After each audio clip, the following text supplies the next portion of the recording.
नमस्कार। स्वागत है आपका जीवन के रंग के बेहद खास वीडियो में। मैं डॉक्टर सुनीता मिश्रा। सब्जा के बीज हमारा वजन कम कर सकते हैं, पेट को सही रख सकते हैं। 10 दिन खाकर देखिए, आपका वेट घटेगा, पाचन सुधरेगा, शरीर को ठंडक मिलेगी। इसके नियमित सेवन से ब्लड शुगर कंट्रोल में रहता है, शरीर हाइड्रेटेड रहता है। तो आज हम आपको बताएंगे सब्जा के बीजों को किस तरह से खाना चाहिए, कितना खाना चाहिए और किस तरह से खाएं कि आपको फ़ायदा हो। तो सब्जा के बीजों की पहली बात तो आप फ़ायदे जान लीजिए। फाइबर से भरपूर होने के कारण इन्हें पानी में भिगोने पर ये फूल जाते हैं, जिससे पेट देर तक भरा हुआ रहता है। आप अधिक खाने से बच जाते हैं। पाचन और कब्जे से राहत मिलती है, क्योंकि सब्जा के बीजों में मौजूद पैक्टिन पाचन क्रिया को सुधारता है, कब्ज दूर करता है, एसिडिटी से राहत दिलाता है। सब्जा के बीजों की तासीर ठंडी होती है, जो चिलचिलाती गर्मियों में शरीर के तापमान को कम करने, हाइड्रेशन बनाए रखने में मदद करती है। यह कार्बोहाइड्रेट के अवशोषण को धीमा करता है, जिससे टाइप 2 डायबिटीज़ के मरीजों को ब्लड शुगर नियंत्रित रहता है। बाल और त्वचा विटामिन, आयरन और एंटीऑक्सीडेंट से भरपूर होने के कारण यह त्वचा में निखार लाते हैं और बालों को मजबूत बनाते हैं। सब्जा के बीजों के नुकसान क्या हैं? अधिक मात्रा में अगर आप सेवन करेंगे तो ब्लॉटिंग होने लगेगी, पेट फूलेगा, गैस ऐठन होगी, गले में अटक सकता है। अगर आप पर्याप्त पानी में नहीं भिगो रहे हैं तो गले में अटक सकता है। और गर्भवती महिलाओं को इसका ध्यान से सेवन करना चाहिए। सब्जा के बीजों को कभी भी कच्चा नहीं खाना चाहिए। 1 चम्मच सब्जा के बीज को 1 गिलास पानी में कम से कम आधा घंटा भिगो दें। जब ये फूल कर जेल जैसे हो जाए, तब इन्हें नींबू पानी, शिकंजी, फालूदा, स्मूदी या दही में मिलाकर सेवन करें। कब्ज और एसिडिटी से निपटने में मदद करता है सब्जा का बीज। सब्जा के बीज घुलनशील फाइबर से भरपूर होते हैं। जब इन बीजों को पर्याप्त मात्रा में पानी के साथ आहार में शामिल किया जाता है तो ये पानी को अवशोषित करते हैं। इस प्रकार आंतों में पानी पहुंचने से मल नरम हो जाता है और नियमित मल त्याग को बढ़ावा मिलता है। सब्जा के बीजों का अधिक सेवन, जैसा कि मैंने बताया, कि कम करना चाहिए, क्योंकि ब्लड शुगर डाउन हो सकता है और अटक सकता है। और इसमें क्योंकि विटामिन के होता है, जो खून का थक्का जमने में मदद करता है। एक वयस्क को दिन भर में 1 से 2 छोटा चम्मच सब्जा के बीज का सेवन सुरक्षित माना जाता है, यानी 15 से 30 ग्राम। हमेशा इन्हें, बार बार मैं कह रही हूँ कि आधे घंटे भिगो कर ही खाना चाहिए। महिलाओं को सब्जा के बीज के बड़े सारे फायदे हैं। ये हार्मोन को संतुलित करते हैं, वेट घटाते हैं, पीसीओएस के लक्षणों को सुधारने और शरीर को प्राकृतिक ठंडक देने में मदद करते हैं। सब्जा के बीज इंसुलिन के स्तर को नियंत्रित रखने में मदद करते हैं, जिससे हार्मोन संतुलित होते हैं और मासिक धर्म नियमित रहता है। वेट प्रबंधन, फाइबर से भरपूर होने के कारण भीगे हुए सब्जा के बीज खाने से देर तक पेट भरा हुआ महसूस होता है।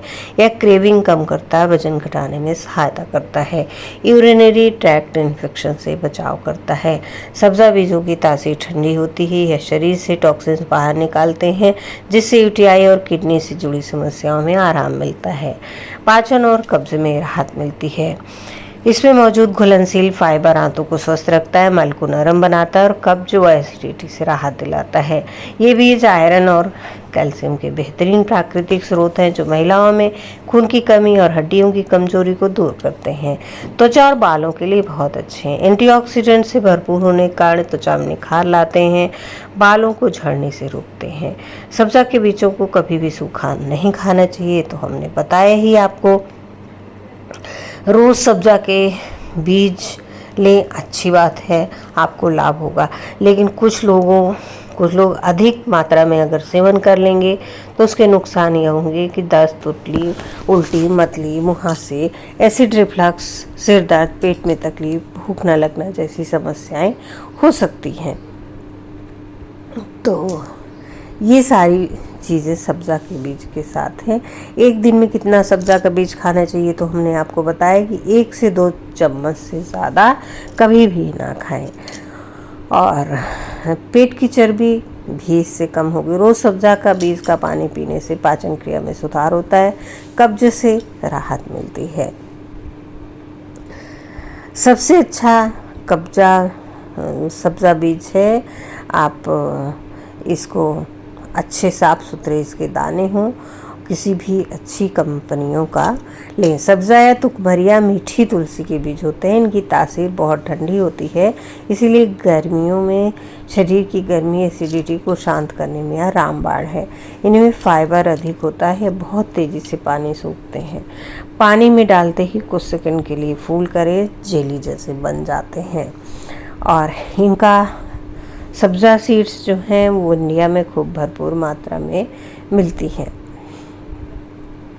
सब्ज़ा को कम से कम आधे घंटे तक आप ज़रूर भिगोएं और इसको सुबह खाली पेट अगर आप लेते हैं तो पाचन सुधरेगा, शरीर को ठंड मिलेगी, वज़न घटेगा।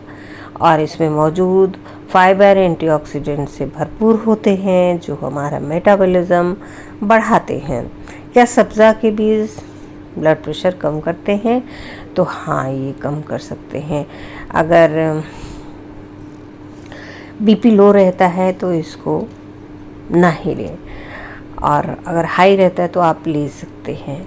दम घुटने कम कर, अगर सब्ज़ा के बीज ठीक से फूले हैं तो उसको गीला करके खाइए, खूब लिक्विड बनाकर, नहीं तो वो गले में अटक सकते हैं। तो सब्ज़ा के बीजों के सेवन की मैंने विधि बना दी। इसको नींबू पानी और दही स्मूदी में मिलाकर खाएं, फालूदा और मिठाइयों में खा सकते हैं, छाछ या सूप में पी सकते हैं। भिगोने की तो ज़रूरत ही है। सब्ज़ा के बीज हमारे फेफड़ों के लिए भी बहुत अच्छे हैं। श्वसन तंत्र की सूजन को शांत करते हैं, सांस लेने में आसानी प्रदान करते हैं। यही कारण है कि फेफड़ों के स्वास्थ्य के लिए सर्वोत्तम बीजों में से यह एक माना जाता है। सब्ज़ा के बीज गर्भवती महिलाओं, बच्चों, हाल में सर्जरी कराने वाले, लो ब्लड प्रेशर के मरीज, डायबिटीज़ की दवा वालों को नहीं खाने चाहिए। ये बीज हार्मोन में उतार चढ़ाव, रक्त का थक्का जमने की प्रक्रिया को धीमा करते हैं और ब्लड शुगर को कम कर सकते हैं। वीडियो को लाइक करें, ज़्यादा से ज़्यादा शेयर करें और अपने सुझाव कमेंट्स अवश्य दें। वीडियो को शेयर करें, सब्सक्राइब करें चैनल को, और साथ ही अपने दोस्तों, मित्रों, रिश्तेदारों को भी शेयर करें। धन्यवाद। नमस्कार।